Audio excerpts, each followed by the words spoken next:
স্বার্থের বন্ধনে বাঁধা অখিল সংসারে আমরা একটা জাতি গঠন করেছি, আমাদের স্বার্থগত বিরোধ আছে, সেটাকে লুকানোর চেষ্টা করার মধ্যে কোনো রকমের ফায়দা নেই, কোনো রকমের ফজিলত নেই। এটা বোধহয় আমাদের উপলব্ধি করা দরকার। আমি কোনো কথাগুলি মুখস্থ করে বলতে আসি নাই, আপনাদের কথা শুনে যা বলার দরকার মনে করলাম। সেটা আমার কাছে যেটা আপত্তিকর কথা মনে হলো সেটা হচ্ছে জাতি একটি পরিবার। কেন আপত্তিকর? এটা সত্য নয়।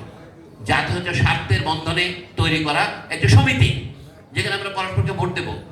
পরিশেষ কথা হচ্ছে পৃথিবীর সব দেশেই একসময় ভোটাধিকার অনেক উপরের দিকে ছিল।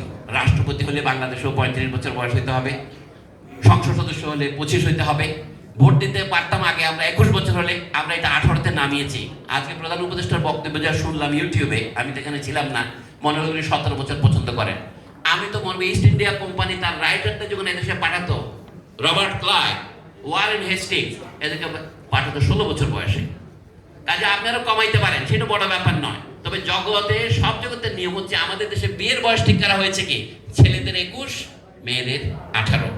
তো আপনি যদি এটা 17 করতে পারেন, তরুণদের হাততালি পাওয়া যাবে, কিন্তু অবশ্যই ভোটারের সংখ্যা বাড়বে।